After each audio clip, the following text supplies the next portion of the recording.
നമസ്കാരം. ഒരിടവേളയ്ക്ക് ശേഷം വീണ്ടും റഷ്യ യുക്രൈൻ യുദ്ധം അതിന്റെ മൂർധന്യാവസ്ഥയിൽ എത്തിയിരിക്കുകയാണ്. ഈ സമയത്ത് റഷ്യയെ ബ്രിട്ടൻ പരോക്ഷമായി സഹായിക്കുന്നു എന്നുള്ള ആരോപണം കൂടി ശക്തിപ്പെടുന്നുണ്ട്. സംസ്കരിച്ച എണ്ണ ഇറക്കുമതി ചെയ്യുന്നതിനുള്ള നിയമത്തിലെ പഴുത് ഉപയോഗിച്ചുകൊണ്ടാണ് ഈ സഹായം എന്നുള്ള വിലയിരുത്തലുമുണ്ട്.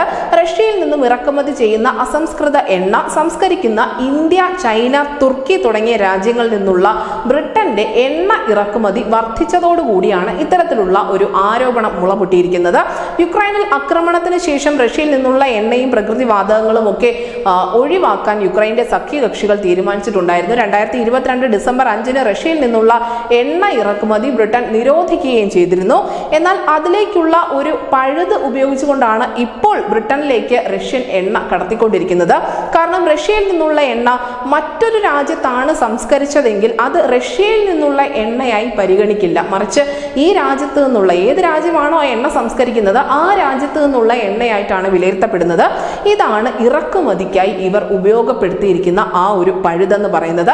അതിന്റെ ഫലമായി റഷ്യ തങ്ങളുടെ സുഹൃത്ത് രാജ്യങ്ങൾക്ക് ക്രൂഡ് ഓയിൽ നൽകുകയും അത് സംസ്കരിച്ച് ബ്രിട്ടനിലേക്ക് എത്തിക്കൊണ്ടിരിക്കുകയുമാണ്. യുക്രൈൻ യുദ്ധം ആരംഭിച്ച ശേഷം ഇന്ത്യയിൽ നിന്നും ബ്രിട്ടനിലേക്കുള്ള എണ്ണ ഇറക്കുമതി ഗണ്യമായി തന്നെ വർദ്ധിച്ചിട്ടുണ്ട്. നമുക്കറിയാം, ഇന്ത്യ എണ്ണ ഇറക്കുമതി ചെയ്യുന്നത് അതിന്റെ ഉപഭോഗത്തിന് വേണ്ടി മാത്രമല്ല, മറിച്ച് അത് സംസ്കരിച്ച് കയറ്റുമതി ചെയ്യുക കൂടി ചെയ്യുന്നുണ്ട്. ഇത്തരത്തിൽ ഇന്ത്യ എണ്ണ കയറ്റുമതി ചെയ്യുന്ന ഏറ്റവും പ്രധാനപ്പെട്ട രാജ്യങ്ങളിലൊന്നാണ് ബ്രിട്ടൻ.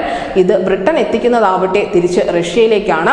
അങ്ങനെ യുദ്ധത്തിന് പരോക്ഷമായ ഒരു സഹായം ബ്രിട്ടൻ നൽകുന്നു. ഈ സഹായത്തിന് ബ്രിട്ടനെ തുണയ്ക്കുന്നത് മറ്റ് രാജ്യങ്ങളായ പ്രത്യേകിച്ചും ചൈനയും, ഇന്ത്യയും, തുർക്കിയുമാണ് എന്ന തരത്തിലുള്ള ആക്ഷേപമാണ് ഉയർന്നുകൊണ്ടിരിക്കുന്നത്. എന്തായാലും യുദ്ധം കൂടുതൽ ശക്തിപ്പെടുന്നതിനിടയിൽ ഇന്ത്യ വ്യാപാരം ശക്തിപ്പെടുത്തുകയാണ് ഇതിനിടയിലൂടെ. ന്യൂസ് ഡെസ്ക് ന്യൂസിന്റെ മലയാളം.